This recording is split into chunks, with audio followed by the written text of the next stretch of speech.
Are you someone who's been lifting for a while but seems to be stuck with the same weights and you don't really see any progress when it comes to getting stronger? I know this gets quite frustrating when you go to the gym and everyone around you can lift heavier weights than you, despite you being one of the people who's been there for the longest period of time. The thing is, you're doing the work, but you don't seem to getting that reward for doing the work that you're putting in. So in this video, I want to talk through why this happens, how to fix that, and how to start getting stronger and see your hard work paying off. What I've seen from my experience that most people, when they go to the gym, they just bounce from one exercise to another, and it does seem like it's a very chaotic manner. What it tells to me that most of the time they don't have a plan and there's no structure within their program, so everything goes based on feeling. And if that's you, this is exactly why you're not getting stronger. So we have to jump in and understand the difference between exercising and training. So when you're going to the gym and you're just exercising, doing whatever is on your hand or whatever you feel like, that's what we call exercising. When you are training, you have a plan that you follow, that you have an expected end result. So for example, if you deadlifting 60 kilos, you want to get to a 100-kilogram deadlift, you will need to follow a structured plan rather than just going to the gym and doing whatever and whenever you feel like. Another common mistake that I see with people is they are training in bodybuilding terms. So doing 3-4 sets of 12 reps with the lighter weights and chasing the pump.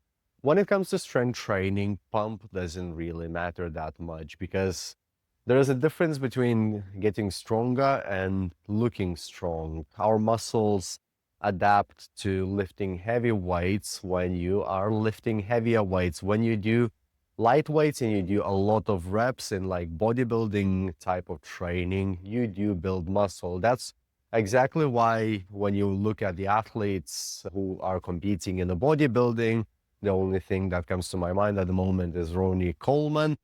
To be honest, he's not even a good example because he was extremely strong as an athlete. But generally, you don't see bodybuilders in strongman or powerlifting events who do very well. So that occurs, but on really rare cases because bodybuilding and strength training is two different things. So if you are following a bodybuilding type of plan, you will not necessarily gain a lot of strength. And one more mistake to top that up is you're not taking enough rest in between sets. When you are focusing on strength training, you need 2 to 3 minutes in between each set.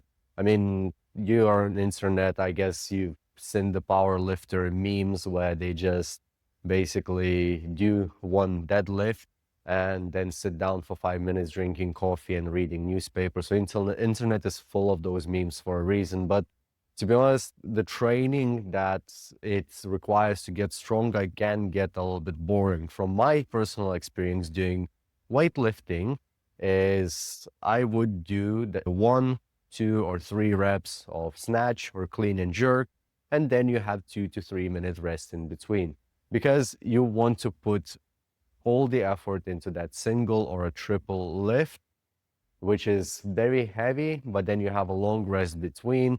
That's just simply how our energy systems work. And if you want me to explain that, let me know down in the comments so I can break down the energy systems in a future video and how to train for different outcomes. But when it comes back to strength training, we want to focus on lifting heavy weights, having a long rest in between, and do that for a long period of time, for 3 months, 6 months, maybe even 12 months. So we're going through of what not to do, but I think it would be wise to speak of what to do instead. So when it comes to gaining strength, one of the main focus for you is to actually do compound lifts and lift heavier weights in those compound lifts. So when I'm talking about compound lifts, what I would say, build your programming around deadlift, squats, shoulder press, or bench press. To be honest, you can do both, and pull up. With the pull up, if you're light and you find pull ups easy, wrap the belt around, hang some kettlebells or plates off that belt to add some extra resistance. and try to challenge yourself with the pull-ups to the point where you can only do 3 to 6 reps. Build your program around compound lifts, and those compound lifts should be at the start of your program. So as soon as you warm up, your first movement should be, let's say, back squat, and you gradually build up the weight on the back squat, and you do somewhere in between 4 to 6 sets, and you want to do 3 to 6 reps per each set. And those sets should be quite heavy, so it shouldn't be comfortable. You just don't want to lift that weight when it comes to the bar. It's like it's that uncomfortable. Not to say that you have to push yourself to the point where your technique is completely breaking down, but the weights should be uncomfortably heavy. If you understand rate of perceived exertion scale, most of the time it should be somewhere between 8 and 9 on RPE scale. Just to quickly explain that, if we take that 10 out of 10 intensity is you cannot lift the weight off the floor, you want to train somewhere just below that where you can just about lift off that weight from the floor while still maintaining a good technique if we are talking about deadlift. So as I said before, the weight should be uncomfortably heavy. That's the only way you can actually gain strength. Also, what I want you to understand, you don't have to do these lifts each session. So let's say if you do a squat, maybe do a bench press. If you want to add 2 compounds, upper and lower body movements into the same program. Again, if you want me to create a video about programming, let me know down in the comments so I can create that for you. But generally, you don't want to squat heavy and deadlift heavy in the same session because it will completely fry you. It's not a good idea because you will end up so fatigued from that. So if you're doing 2 heavy lifts in the session, do upper body movement and lower body movement, really challenge yourself, and that's the way you're gonna start gaining strength. Well, I spoke about the rest a little bit, and I want to highlight that again. You need 2 to 3 minutes rest in between each set. So let's say you do 5 reps of deadlift, then you take 2 to 3 minutes rest before you jump into another heavy set. And if the weights are really heavy, you will definitely not want to jump back in straight away. So make sure you're resting in between. Another thing that I would highly recommend is to actually track your lifts. There is plenty of apps online. I used to use something called Strong. And if you do need some help while designing those programs, book a call with me down in the link in the description so I could do the programming for you and you would get the tracking for your lifts yourself. But you can choose any online app where you can find that it will help you to track the weights. So that's just to understand what you've been lifting on from week to week to week basis so you can see whether you're getting stronger or not. But at the same time, what it will do, so let's say on week 1, you are lifting 50 kilogram deadlift, or it feels like 8 out of 10 on the effort level. So the next week you're lifting 50 kilograms and technically you should have got stronger. Then that 50 kilograms should feel like it's on an intensity scale of 7 out of 10. So it means to maintain the same intensity, you need to add maybe 5 or 10 kilos onto that deadlift.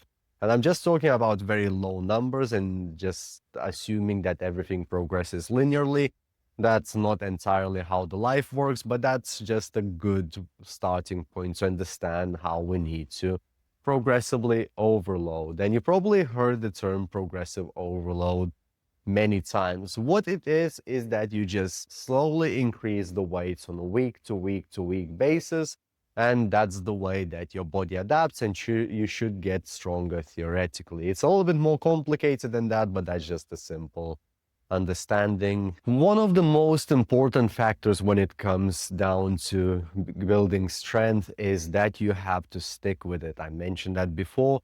Try to stick with the program for 8 to 12 weeks, even 6 months, trying to increase the weight like on a week-to-week basis. If you feel like you're tired, try to deload, so drop the intensity for 1 week and then you'll come back stronger the next week. That's just a simple understanding around how to build strength. And the key to all the success when it comes down to your body transformation, strength gain, whatever it is, the key is consistency. So you have to stick with the plan for a long period of time, even if you don't see the immediate results, because strength takes time to build. So you have to appreciate that. What I want you to understand from this video, that strength doesn't build from you following like random workouts that are bodybuilding based or cardio, hybrid based, whatever. You need to focus and have a proper training plan, have decent amount of rest in between, and make sure that you stick with that plan for a long period of time. And if you feel stuck with gaining strength, again, let me know down in the comments. Let me create a video around that, and I can hopefully help you to break through your plateaus. Now, if you enjoyed this video, YouTube thinks that you will enjoy this one, so go and watch it, and I'll see you in the next one.